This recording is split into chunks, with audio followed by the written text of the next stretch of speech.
శ్రీమాత్రే నమః. సద్గురు జ్యోతిష్యాలయం నుండి 2026లో 8వ తారీఖున జూన్ నుండి 14వ తారీఖు వరకు వార ఫలాలని మనం ఇప్పుడు 12 రాసులకి గోచార ప్రకారం ఎలా ఉందో తెలుసుకోబోతున్నాం. జాతకం అంటే ప్రతి ఒక్కరికి ఒక క్యూరియాసిటీ. నా ఆరోగ్యం ఎలా ఉంది, నాకు వ్యాపారం ఎలా ఉంటుంది, ఉద్యోగం ఎలా ఉంటుంది, నా కుటుంబం ఎలా ఉంటుంది, నా జీవితం ఎలా ఉంటుందని ఒక క్యూరియాసిటీ.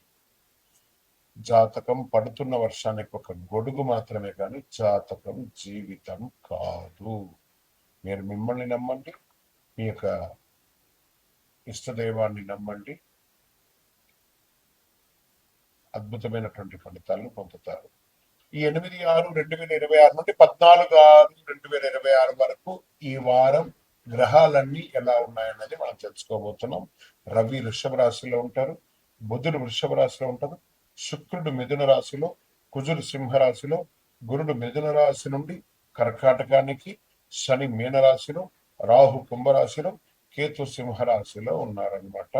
ఈ వారంలో బుధ గృహ ప్రభావం వల్ల విద్య, ఉద్యోగ, వ్యాపార రంగాల్లో కొత్త ఆలోచనలతో ముందుకు వస్తాయి. శని ప్రభావం వల్ల కొంత ఆలస్యం ఉన్నప్పటికీ కృషి చాలా అద్భుతంగా ఉంటుందని మాత్రం చెప్పడం జరుగుతుంది. మీనరాశి మిత్రులకి ఈ వారం అంతా కూడా ఆధ్యాత్మిక ఆలోచన పెరుగుతుంది. ఎందుకంటే గురు భగవానుడు యోగంగా కల్పిస్తున్నాడు, చాలా అద్భుతం ఇస్తున్నాడు. ఏళ్ళనాటి శని జన్మ శనిగా ఉన్నా కూడా యోగాన్ని కల్పిస్తూ ఉన్నాడు. ఆర్థికంగా ఆదాయం ఖర్చు సమతుల్యంగా ఉంటుందని చెప్పచ్చు. ఉద్యోగంలో స్థిరంగా ఉంటారని చెప్పచ్చు. సర్వీస్ సెక్టార్లో సహకారం లభిస్తుంది. కుటుంబం శాంతి, ఆనందం, ప్రేమ, మంచి అవగాహన ఉంటుంది. ఇంకా కోర్టు వ్యవహారం సహనంతో ముందుకు సాగండి. ప్రేమికులు మిశ్రమంగా ఉండే అవకాశాలు ఉన్నాయి.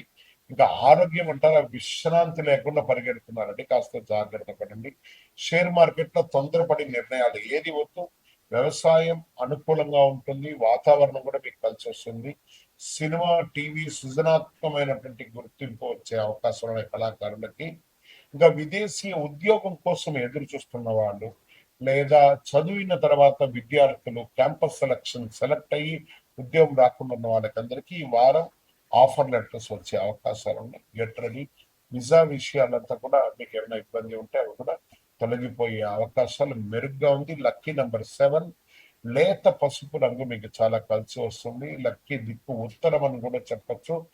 శని భగవాన్ని ప్రార్థన చేయండి. 19 ప్రదక్షిణాలు శని భగవానునికి ప్రతిరోజు చేయండి. ఒక బెల్లం ముక్క పెట్టండి, అన్ని రకాలుగా మెరుగుంటుంది. నోరు అదుపులో పెట్టుకోండి, విజయం వస్తుంది. ఇంకను మీ యొక్క వ్యక్తిగత జాతకం తెలుసుకోవడానికి కోసం మీ పరిసర ప్రాంతాల్లో ఉన్నటువంటి సద్గురువుల్ని సంప్రదించండి. లేదా మా ద్వారా తెలుసుకోవాలి మీ యొక్క జాతకం అంటే డిస్ప్లేలో కనబడుతున్నటువంటి నంబర్కి మీ పేరు, date of birth, time of birth, place of birth WhatsApp చేయండి. ఇంకను అతి శక్తివంతమైనటువంటి అనుగ్రహం పొందడానికి మంచి అద్భుతమైనటువంటి 48 రోజులు పూజ చేసినటువంటి కరంగాలి మాలను ధరించండి. ఆరోగ్యంగా ఉండండి, ఐశ్వర్యంగా ఉండండి, రుచిగా వస్తుంది.